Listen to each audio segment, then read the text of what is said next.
I'm born and raised here in San Marcos. I'm graduate of San Marcos High School. Went to technical school, ITT Technical Institute in Austin.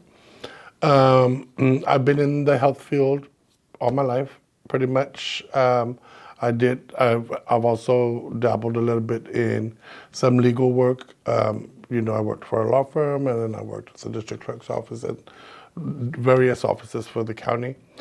But my main thing is I grew to love democracy, the election, cycle since I was 12 years old, even before I was able to vote. And I just loved the campaigning aspect of it, the voting, the encouragement of voting and registration. And that's been mainly like my largest passion, in the beginning. And then I started doing community advocacy, it started with my neighborhood, and then it moved on to other neighborhoods. And I sat on the neighborhood commission, for 12 years, and I learned a lot. In all of my life, I've campaigned for hundreds of candidates from a local level all the way to a federal level. And I've always been proud of that and encouraging, people to support these candidates. But one thing that has come, that I've come to recognize in the last few elections is that I've campaigned for candidates and, advocated for their candidacy in hopes that they will fulfill the commitments that they have, shared with the community, saying what they were going to advocate for, what they were going to fight for. And me, like a lot of citizens, have come to see that, unfortunately, we've been let down by a lot of candidates, for whatever reasons. But the fact of the matter is they failed to follow through with the commitment that they made to the constituency.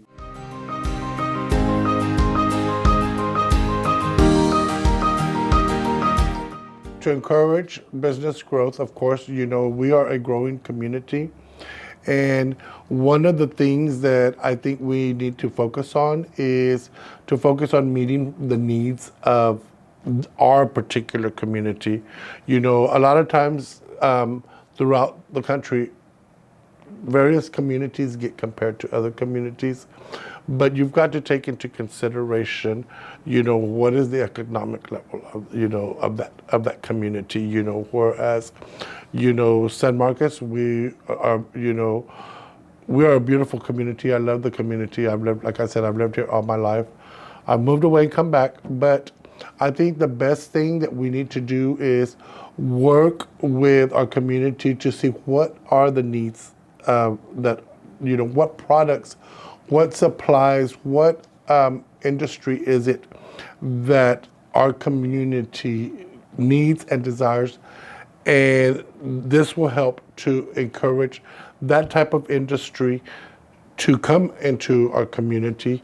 At the same time, we've got, the river and the aquifer are our most precious resource and the jewel of San Marcos.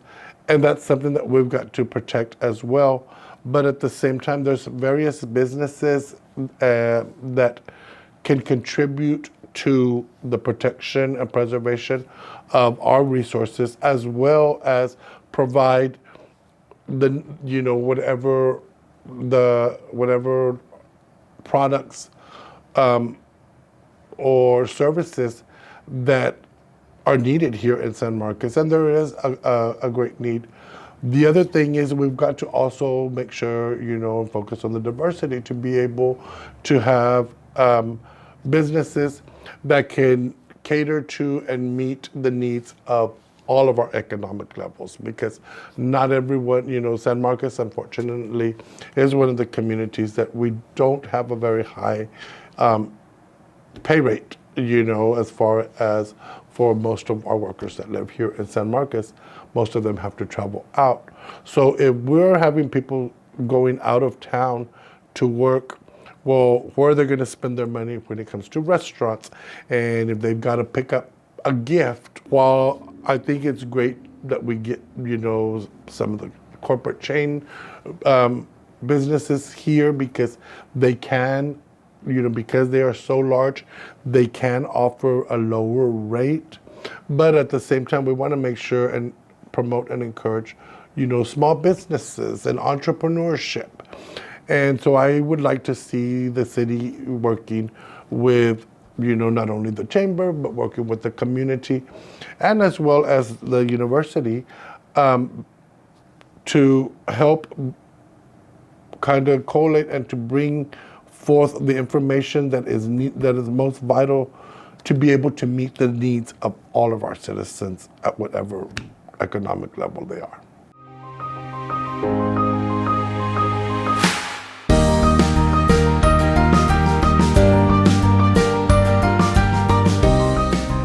I've seen that kind of that desire for that partnership, that relationship, to where it's not townies versus gownies, which has been something that we've had in the past, and it's not. It doesn't. I don't hear as much complaining as I used to in the past. With the students living within the neighborhoods and stuff.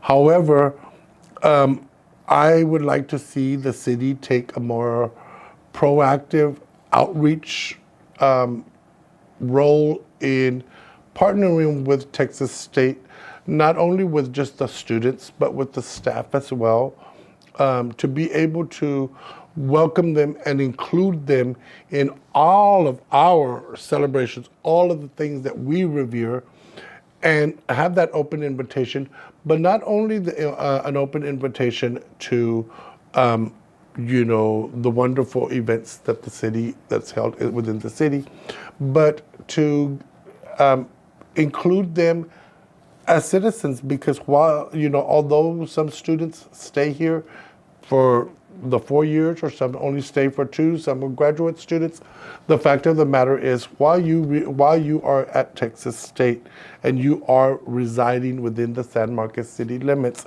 you are a resident and a citizen of San Marcos, and your voice does matter and it does count. And so we would like to know the experiences and, what makes certain students stay after they've been here.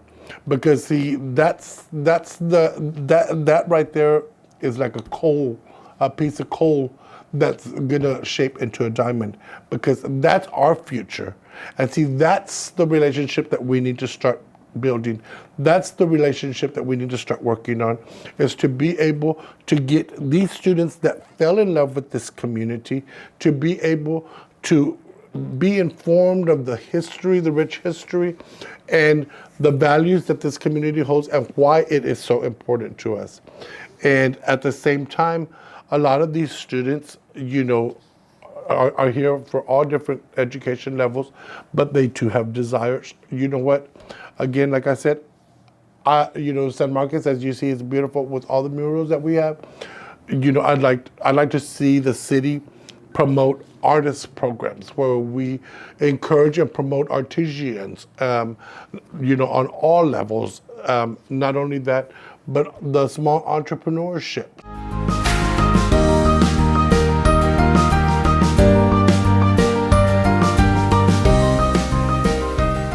Being a former member of the Workforce and Affordable Housing Task Force, I was privileged enough to learn and be informed on the various types of housing, first of all. Second of all, I was able to attend a few, seminars, workshops in Austin, where it was all different, communities speaking about the needs of their community. Whereas our San Marcos' biggest challenge is, one, is a lack of housing stock. 2, a huge lack of affordable and workforce housing. A lot of people wonder, well, what's the difference between workforce and affordable housing? Well, the difference between workforce and affordable housing is with workforce housing, it's we want to retain the people that live in San Marcos to be able to work in San Marcos at the same time, and the people that work in San Marcos to be able to live in San Marcos as opposed to living in New Braunfels, Kyle, Buda, Canyon Lake. Initial investment, the money will stay locally, and as the money stays locally, it helps to raise the wealth of the San Marcos community, not only for the business community but for the residents as well. One of the most important things that I think is that we need to have diverse housing. In order to be able to offer affordable housing, we have to have diverse housing. Now, I've been told by a lot of builders that, San Marcos is one of the most challenging cities to build homes in because of our land development code requirements. While I'm very proud that we have, such high standards, at the same time, I can't help but wonder if maybe, the standards are maybe a bit much in some aspects. It's something that we need to review. And, I also participated with the last land development code that we had just initiated. And I think one of the important things, and it's unfortunate that, the city, not only the city, but just local government itself gets criticized anytime it's trying to work into a business partnership or relationship with our developers.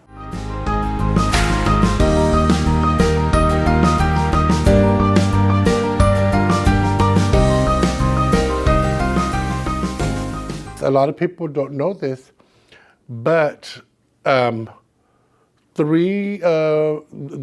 are pretty much 4 large legacy neighborhoods, as I like to call them, legacy neighborhoods that are predominantly known as Hispanic neighborhoods. Okay, you've got Victory Gardens, you've got Sunset Acres, you've got the Wallace Edition, which is known as the Vado de Pescado, and you have Blanco Gardens.